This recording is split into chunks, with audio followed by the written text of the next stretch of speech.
Let's think about a subject that is the central subject of this time of year, and I will try to show how this is basic to all of Jewish life and all of life. A very important idea that can give meaning to every life experience: raising children, marriage, one's own spiritual development, understanding history. One person told me that the three most important things he learned in his life, one was read and write, one was to drive a car, and one was this idea that I would like to explain this evening. So it's worth focus and attention, because very, very powerful tool. We're now moving from Pesach to Shavuot, and that is a pathway that is built on a theme that underlies all of Judaism. And I'll try to explain what that is. Let's begin with something very deep. I was told that you are Mexico's intellectual black belts. Is that right? So let's begin with a very deep idea that you find written in Kabbalah. Are we allowed to mention Kabbalah, Rema? You see that in the Zohar and the Etz Chaim, which is great Kabbalistic work, begins with this idea. He says that when lights shine in the world, they always shine twice. There's always the first light and then a second light. Why we're talking about lights is a subject that needs to be discussed. But the world is based on light.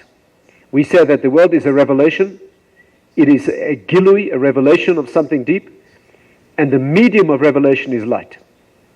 So we talk about lights shining in the world. The light always shines twice. The first time, the light is perfect. It needs to be incredibly strong to open a space where there was no space before. And that's why the light has to be that powerful. But as soon as it's done that work of opening a space, the light goes away. And it leaves an emptiness which is longing for the light that was there before, a tremendous suffering, having lost the light that was there. And that pain is bringing in the light a second time. The second light, very small compared to the first. But it's the one that lives in this place, and it belongs and it remains there. Now, I'm sure you all feel very Kabbalistically wise.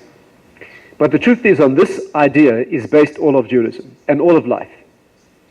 What do we mean by this two-stage pattern? All life is built on a first stage which is easy, automatic, given for free, which never lasts. That lasts only long enough to make you feel that it will be there forever. Then it's taken away. And it leaves a tremendous disappointment, feeling of abandonment and hopelessness. But it's in that phase that you do the work that makes you real. Let me try to explain. Are you understanding me so far? Yes? Good? Let me give you a few examples and we'll see how far this goes.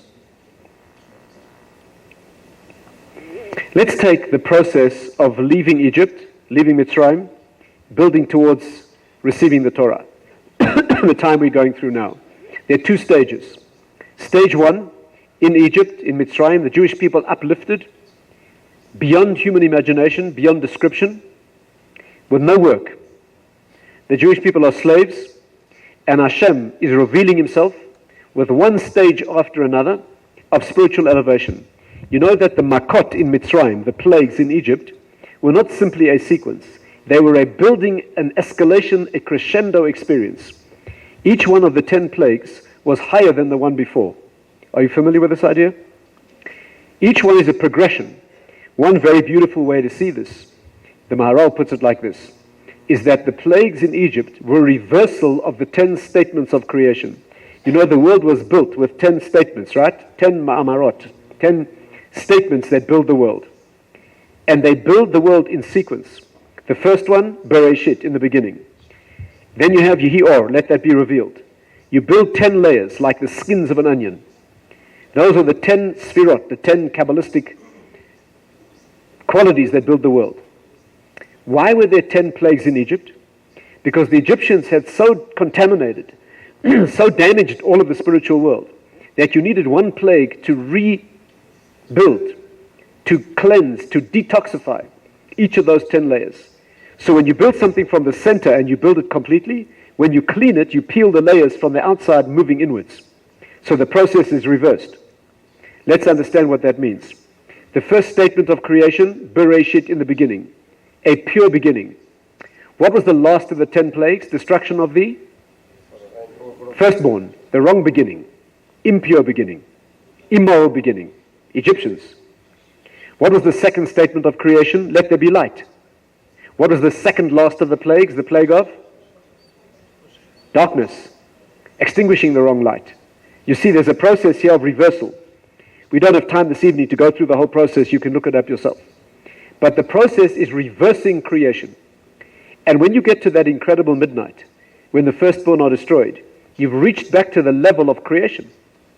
What do we say on the Haggadah? Ani v'lo malach, ani v'lo saraf, ani v'lo shaliach. This one Hashem does himself with no intermediary. We've reached back to the moment. Of course, I'm sure your minds are moving through all of Torah while I'm speaking. And you realize the whole Torah is based on the same 10 patterns. The 10 commandments, Aseret HaDibrot. What is the first one? I am. Again, a statement of Hashem's essence. Avraham Avinu was tested 10 times. What was the 10th of his tests? Having to kill his firstborn. You see, we come back to the same idea of beginning, firstborn. The pattern is repeating itself time and again. But on that 10th midnight, when the firstborn were destroyed, you have a voltage, an experience of spirituality that's unprecedented. Hashem himself is appearing in Mitzrayim. The Jewish people have been lifted to that incredible level of inspiration. And 7 days later, when the ocean splits, it's even more. So you have a tremendous elevation to a pinnacle of experience, and then there's a surprise. At that moment of tremendous greatness, they're dropped in the desert. A desert is a place of death forces. In the desert, in simple terms, a desert has no life and no water. But in spiritual terms, a desert is a place of death. David, what's a desert in Spanish? Desierto, yeah. Now we're in the desierto. No life. And the Jewish people have to walk through the desert to reach Sinai. So here's the pattern. Stage 1, you uplifted for free. You see all the spiritual worlds. Everything is revealed. And when you get the inspiration, that feeling, you dropped in the desert. And Hashem says, now you do it. Now you walk the walk. And you make it happen. And that's the pattern of life. Stage 1, he does it all. Stage 2, he steps back and he leaves you alone, abandoned. And now you have to become real. Pesach means to leap over. Pesach, leaping over. According to Kabbalah, on the first night of Pesach, you can leap to the 50th level. Completely free. Then you have to pay and count each day of the 50, one day after another. In English, you call this fly now, pay later. Right? That's what you call. First you fly, and you get that level. You feel it, you experience it, now you do the work, one step at a time. No jumping levels. You miss one step of the journey, you do not reach the destination. That's the pattern. The month of Nisan that we just exited, we just left, Nisan means miracles, miraculous. Miracles come from another place. The mazal of the month, the mazal, the zodiac of the month, is the sheep. That's a passive animal, it just follows. The month we just entered now, Iyar, that's the month of the bull, the ox. What's that, toro? Not bad, huh? See, I'm learning Spanish. The bull is the animal that does not follow at all. That has its own independent strength. Complete opposite. And the third month, the month of giving the Torah, is the month of Sivan, Gemini, Te'omim, twins, perfect harmony between the two. The two tablets, Moshe and Aaron, As and Hashem, the written and the oral law, all the harmonies coming together. What's the pattern? Step 1, he does it all. Step 2, no assistance, you do it all. Step 3, the two coming together. When the father teaches his child to walk, he picks up the little child by the hands, and the child stands on his feet for the first time. Amazing moment. He takes his first step, exhilarating moment. And he cannot fall because his Abba's holding his hands. And as he feels the thrill of that moment, his father lets go. And the child stands there terrified and alone, abandoned by the one who put him in that situation. But that's when he learns to walk. And only when he takes that first frightened step on his own does he realize that in the moment when his father let go, he showed more love than when he held his hands. That's the pattern of life. It's done for free. It comes from another place. It's a gift. And when you get the thrill and the feeling of that gift, is taken away. But that's when you become real. Unless you know the secret, life is going to be a disaster. Because eventually it will become difficult. Life is not a free gift forever. No matter how easy it is in the beginning, eventually you'll be left abandoned. And that's when you become real. That's when most people give up. They say, Hashem, you got the wrong address. Why me? You've left me. No, I'm inviting you to do it yourself. That's the pattern of life. Let's take a few examples and see if we can feel this out. Example 1, Jewish people being born, as we explained. Number 2, individual human being being born. How is a human being formed in the world? The Gemara says that when the child is in the womb of the mother, he's taught the whole Torah. He has an angel, a malach, teaches him the whole Torah. He has a light lit above his head, and by that light he sees from one end of the world to the other. By the way, the light lit above the head is the place of the tefillin. The tefillin is a reopening of that connection. When a baby is born, the head is open. You know that? You can feel the brain, right? As a doctor, what I do when I check a newborn child, right? You feel the top of the head, correct? Don't try this at home. You need to know what you're doing. You have to be very careful.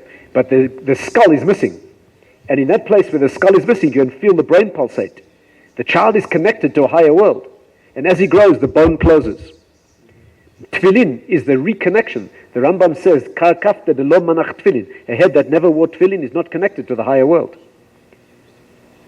Ladies don't need this, of course, right? The ladies don't need this. They're always connected. But that's what tefillin is.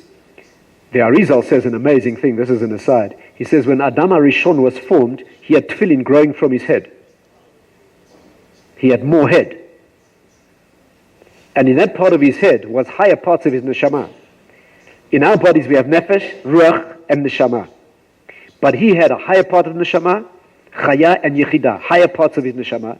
And when he did the sin, he ate the fruit of the tree, he died.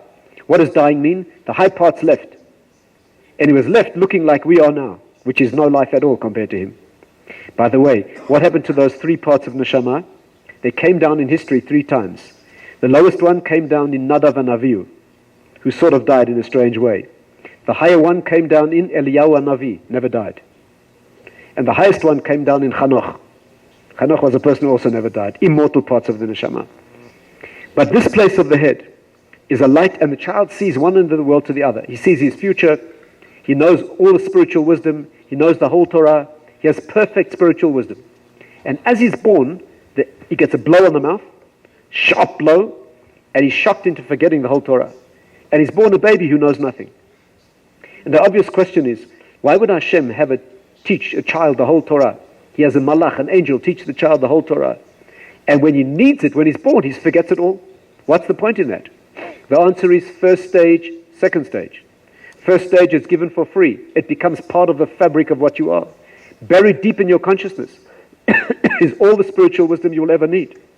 And as you go through life, you are reawakening an inner wisdom. When you learn something spiritually true in life, you do not have a sense of learning. You have a sense of recognition. I know that's true. How do you know it's true? Because it was once part of your inner consciousness.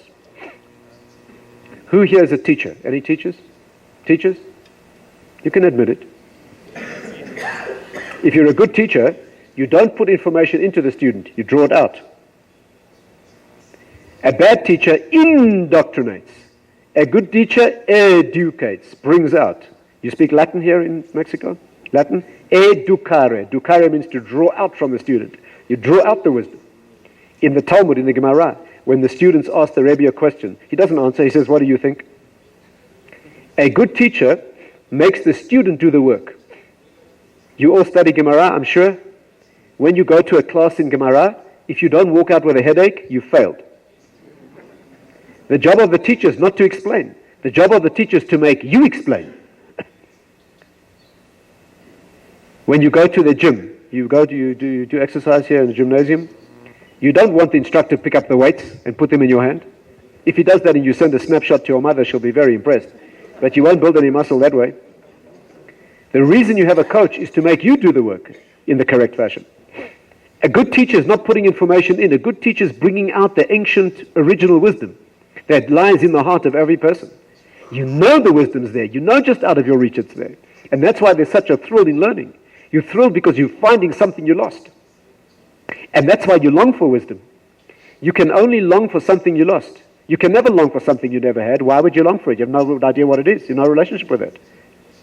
A deep longing, a pain of lack, is always because you know what this is and you're missing it. And therefore the child is taught the whole Torah and he loses it, very cruel. And he's born as a baby who knows nothing about the world.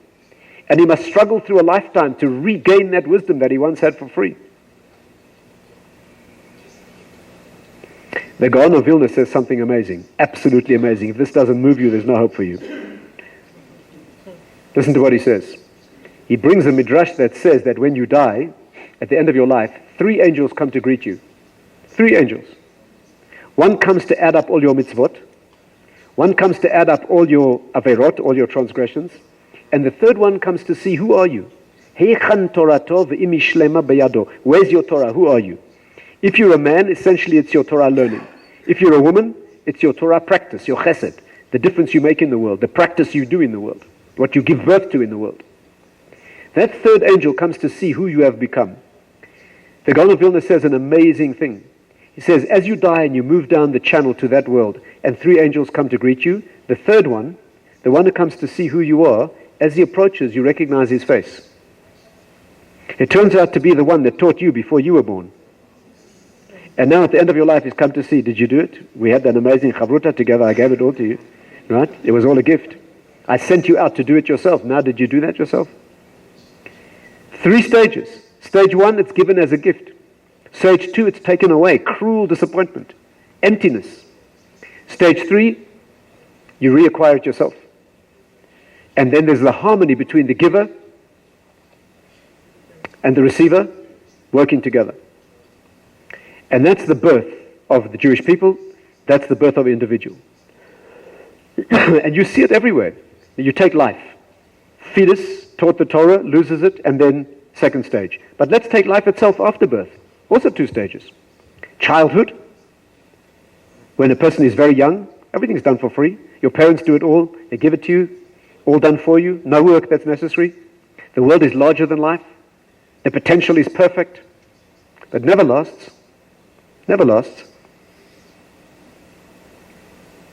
If you ask a 5-year-old child, what are you going to do when you're big? He says everything. No problem. He's going to do everything.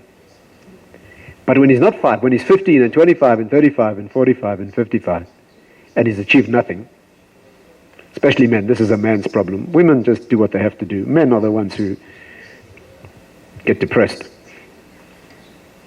You ask him, most men keep fantasizing that they will still do everything. You know, they'll be the world's best in everything. But the point is that when you're a child, it's all free. Free inspiration. And as you get older, you realize you can't do it all. The work of life is achieving what you can achieve out of the infinite potential. You know, if you want to put this in philosophical terms, just a bit deeper, the 2 stages of all achievement in life are first of all potential and then actual.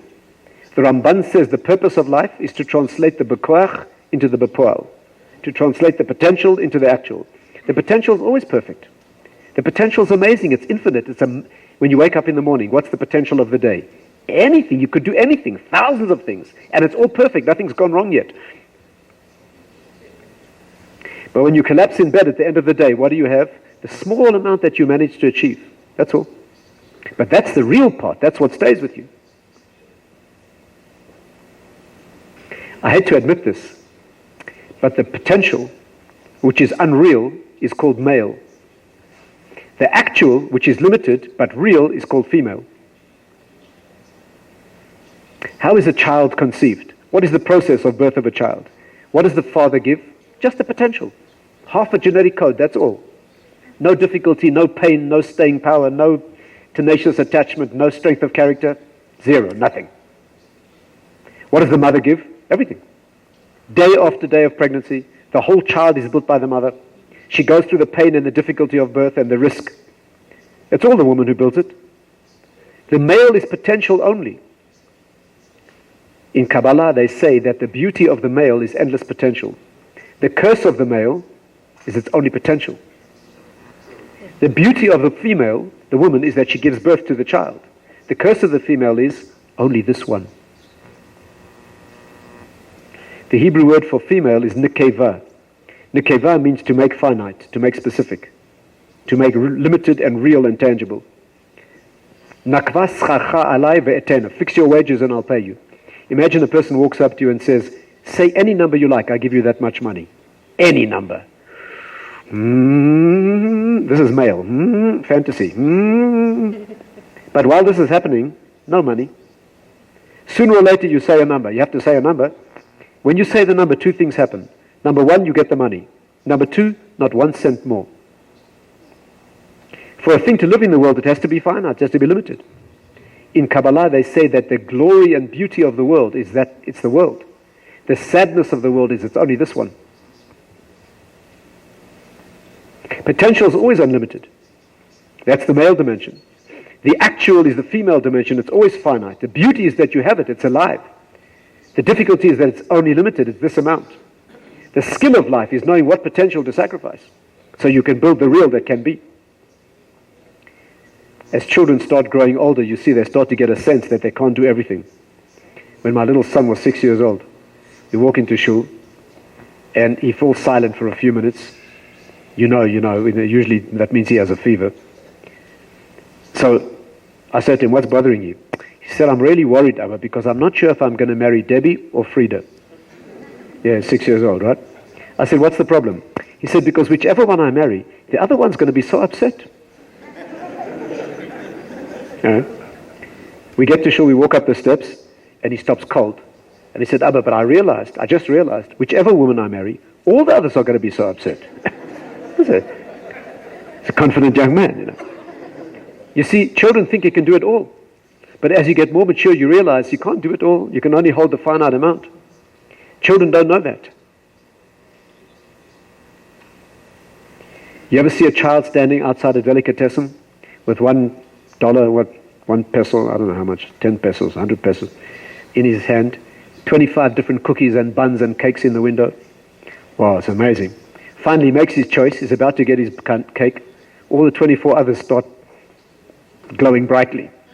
If you want to torture a child, not a Jewish activity, but if you want to torture a child, you give him an ice cream, then you give him a second ice cream. One is holding 2 ice creams, you offer him a third. You end up with a pool of tears and ice cream. Because a child cannot understand that you can't have it all. Immaturity wants to hold it all. This is why young men do not wish to get married. Young man doesn't want to get married. He looks out at the world of women, and there's thousands of them. Each one more beautiful than the next. Amazing. He thinks if he gets married, he's going to have only one. So he'd rather have none. He'd rather live in the childish fantasy of all the potential. The Maharal says this is why a man can marry many women. Because a man is a multi-potential source. But a woman cannot marry. Which woman in her right mind would want more than one husband? One's usually in enough trouble. So this is the tension of the world. There's infinite potential, and it's translated into the actual through the hard work of limitation and effort. And that applies to the birth of a child. It applies to the birth of the Jewish people. It applies to the journey from Sinai towards Sinai. It applies to childhood and adulthood. That's the sacrifice of the potential. Do you know what's amazing? In non-Jewish literature throughout the world, youth is described as springtime and summer. And old age is described as winter. There's no more potential. What can an old person do? He can just turn his chair a little closer to the sun. In Jewish literature, youth is described as winter and old age as summer. King Solomon talks about Yemei Chorfi, the days of my winter, the days of my youth. Because winter is where they break the frozen ground and put the seeds in. And summer is when you reap the crop. Our vision of life. In the non-Jewish world, life becomes sadder and sadder and sadder as it progresses. Because you have less potential and less potential. In Judaism, life becomes more glorious because you've achieved more. You've spent the money. You don't have the currency. You've given it away, the potential. But you've acquired the reality. And therefore, those are the 2 stages. Let's take another example. Is this message clear? Are we sharing this? Are we together? Is this not clear to anybody? Not clear? Let me give you another example. Marriage. Marriage. Matrimonio. Is that marriage? Marriage has 2 stages. Well, we can see it like this. According to the Gemara, husband and wife in the spiritual world, before they're brought down to this world, their bodies are fused. You know that? The Gemara says that they stand fused at the back. The one side is male, the other side is female. Right? There's no back. There's only a front. The front is the side of Kedusha. The back is always the side of darkness and excretion and foreignness. There's no back in the spiritual world. There are only two fronts. The beauty of that relationship is they're fused as one being. The difficulty is they cannot see each other. They cannot relate to each other. They're torn apart. They're brought down to the world as two separate people to face each other and fuse as one. So marriage is an experience of phase 1, perfect togetherness. Phase 2, torn apart and being alone. Phase 3, reconnection of an original bond that was once given for free. The Gemara says that the reason that a man longs to marry is looking for the part of himself that he lost. You can only long for something you lost. Just like you lost your Torah bride, which is your wisdom of Torah. You lost your female component, the physical bride and spiritual bride. And therefore marriage is a reconstitution of oneness that was once given for free. That's what we mean. We call it Beshirt.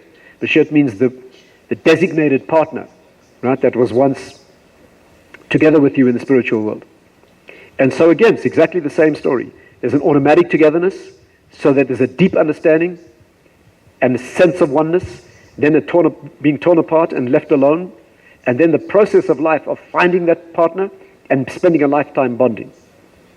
So again, you see the same stages. And in the marital experience, there are also 3 stages. The first stage we call romance. What's romance in Spanish? Romance is the first stage of marriage, which is always illusory, always illusion. You know what's amazing? In Hebrew, we have no word for that. Rav Dessler used to say that in Hebrew, anything that's real has a word in Lashon Kodesh. Lashon Kodesh is the holy language. And therefore, the word itself expresses the essence. That's why in Torah, a word is davar, and an object is davar. Because every object in the world is the word that Hashem used that became that object. The Torah is words that become objects in the world. No other language like that. That's why it's called Lashon Kodesh. It's a holy language. Any object in the world, you want to understand it deeply, look at the word the Torah uses that created that object.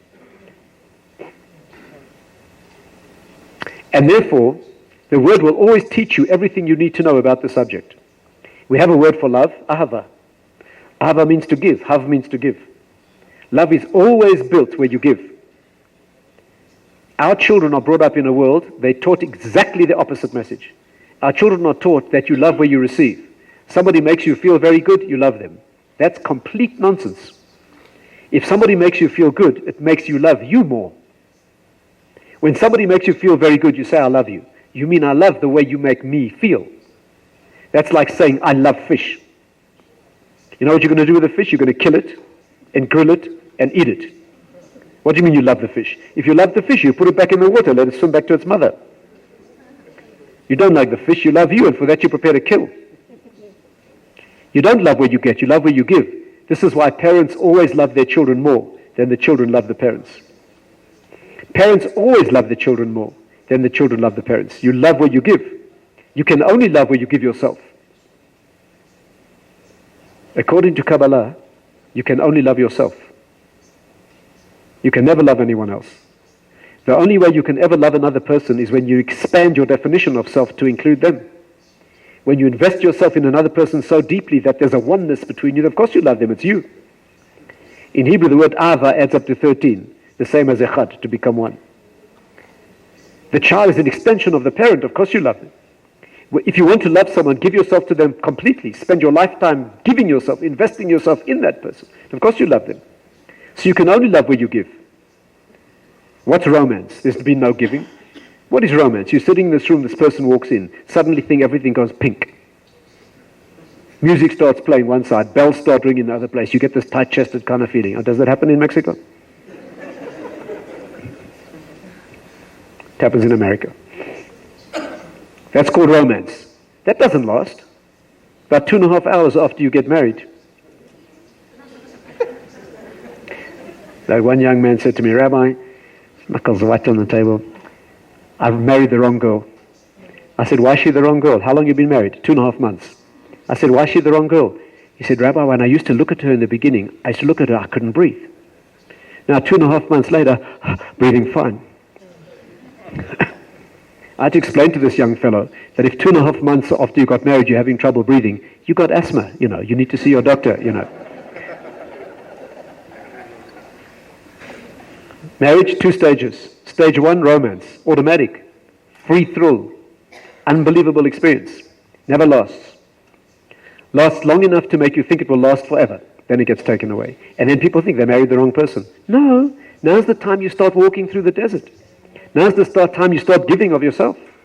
Now you have to build a relationship. You remember the inspiration, but now you have to make it real. The Rambam says that life is like standing on a dark plain on a stormy night. You stand there beaten by the rain, whipped by the wind, completely and utterly lost. And at the moment of greatest despair, suddenly you see a flash of lightning. What's lightning in Spanish? What? You see the lightning, and by that light you see the road clearer than by day. And as you see it, the light disappears. And the rest of the night you walk through the storm on memory alone of a flash of light that you once saw. Some people see more flashes, some people see less, but no one walks in the light. And that's life. There's a flash of light, an amazing experience taken away. And then you have to make it real. Marriage, amazing experience of romantic, unbelievable. Then you move in together and you set up a home, and then no more inspiration. Then you have to make it happen yourself. One of the tragedies of our generation is that our children are raised in a first phase generation. Everything has to be immediate. All they taught is to experience the pleasure of the first phase. How many people in this room do not own a computer? If you buy your child who doesn't own a computer? Something wrong with you? Really? There's hope for you. If you buy your child a computer, they're doomed. Because the child's computer does 10 billion functions in the first 2 microseconds. If it does 5 billion, it's called slow. Instant results. What hope is there for a child like that? When he gets married, if the lady that he marries doesn't do 10 billion, whatever it is, in the first 2 microseconds, he's going to look for a faster lady.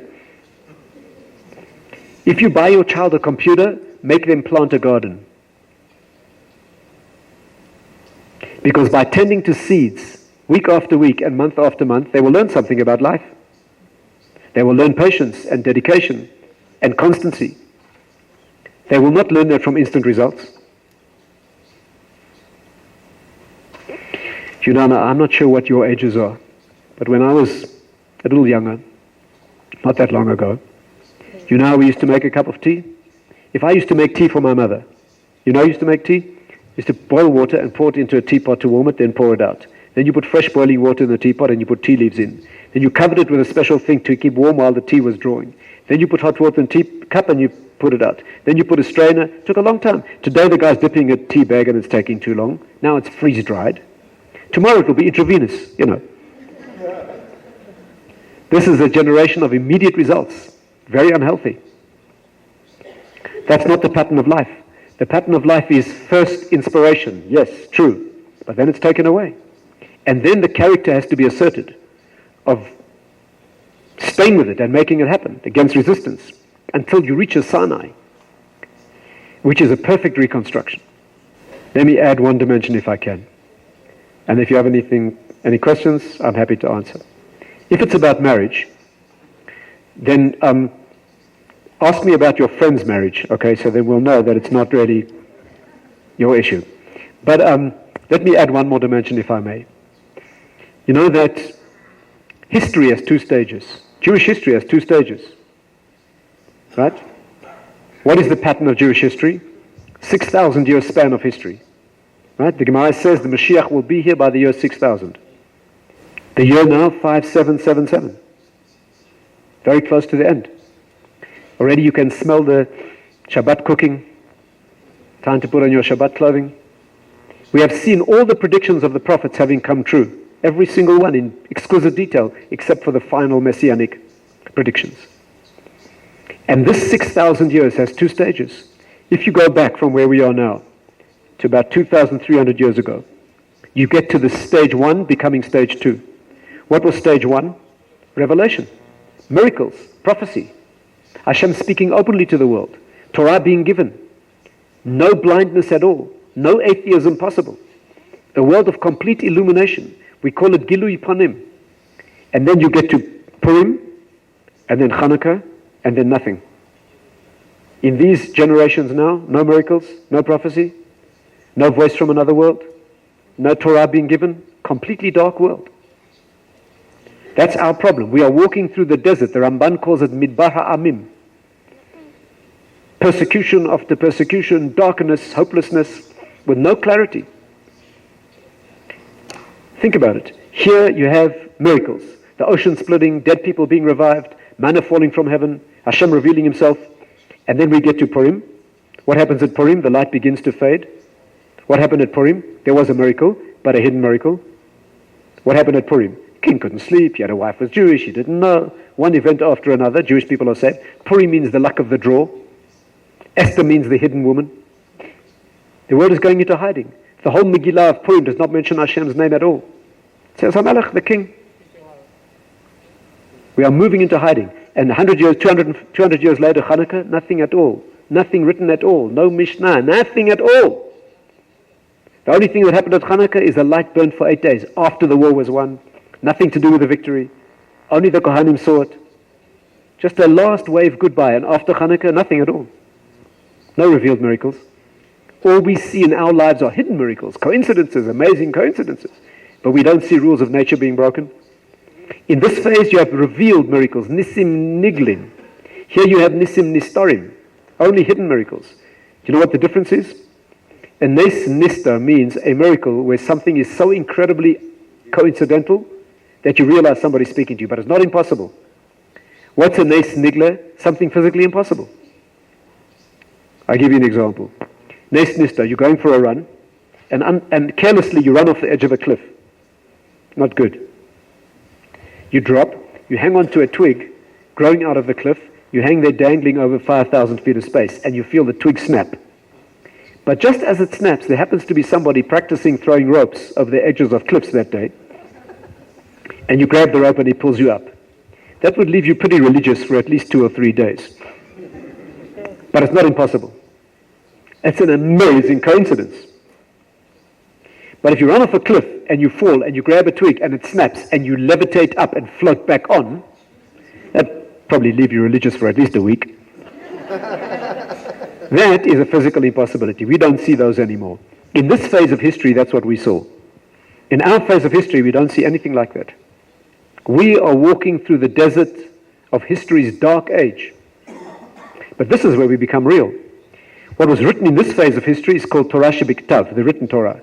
What's happening now is called Torah Sheba'al Peh, where we have to do it ourselves, where we have to understand, where we have to learn Gemara, we have to figure it out, we have to develop it ourselves. That's the greatness of our era. No one's holding our hand. Hashem is hidden completely from us.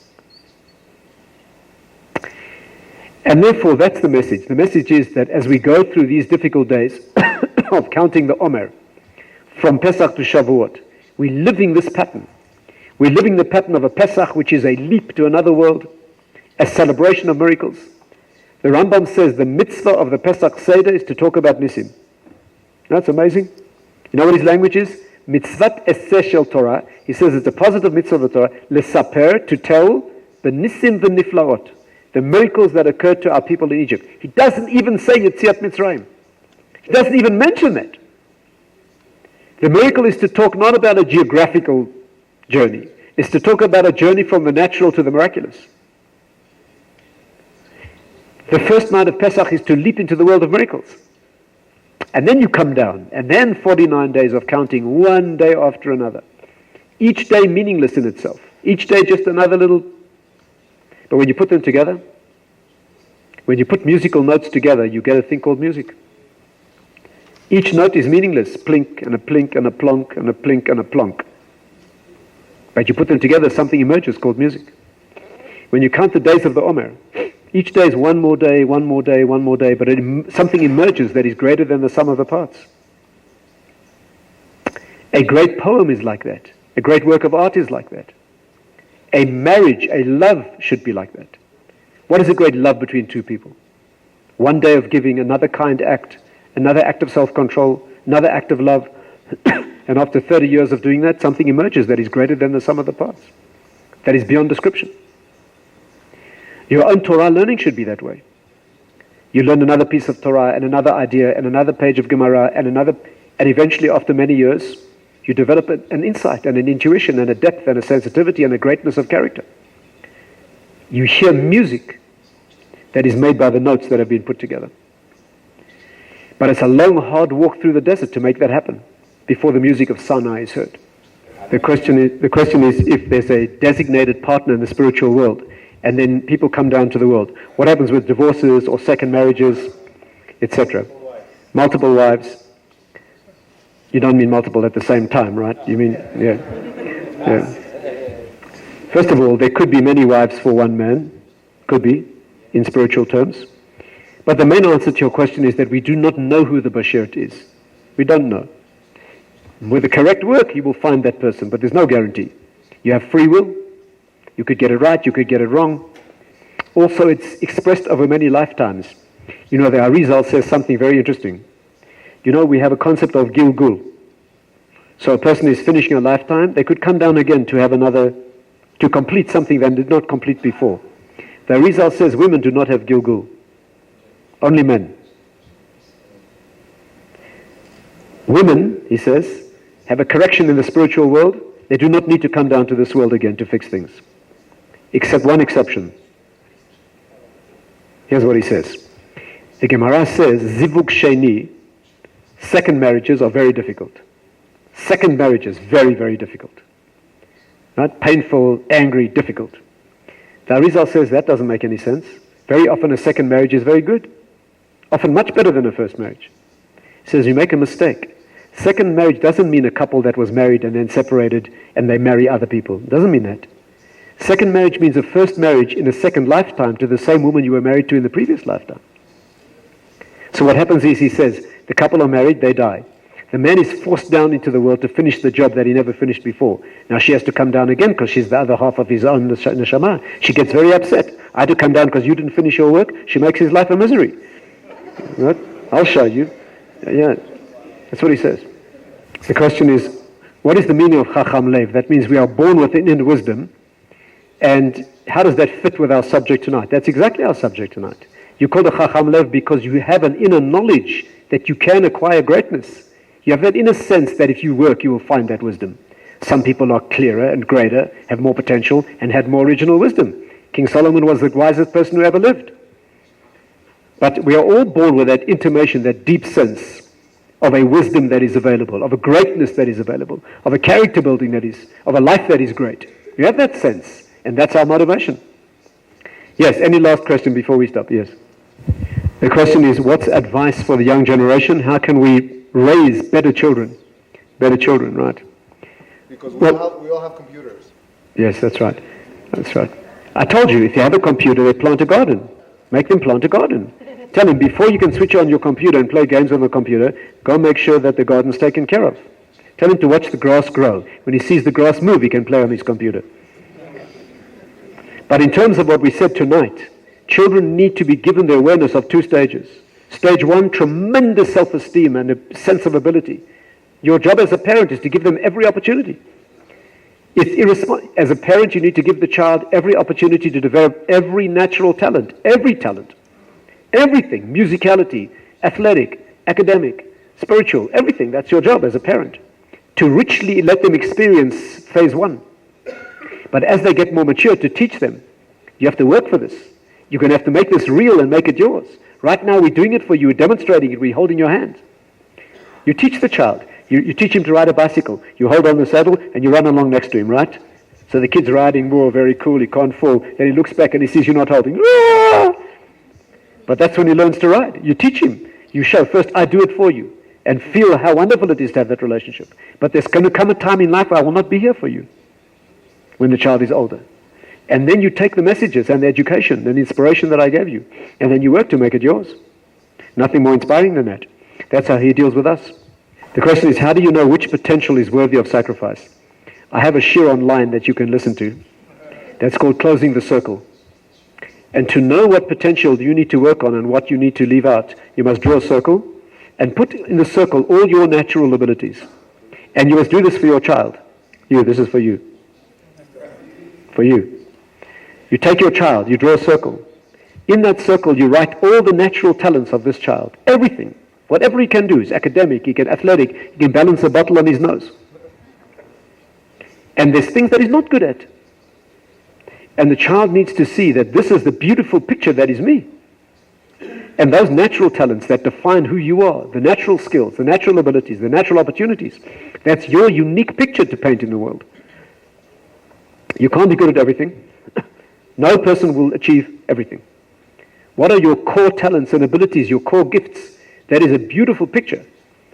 I wrote a book for teenagers, and you can read it in Spanish. In that book is a chapter about drawing a circle and helping the teenager to see how they fill in the uniqueness of their circle. And that is what they have to develop in the world. And what you leave out is the things that you're not gifted at, the things that are not in your constellation of beautiful elements.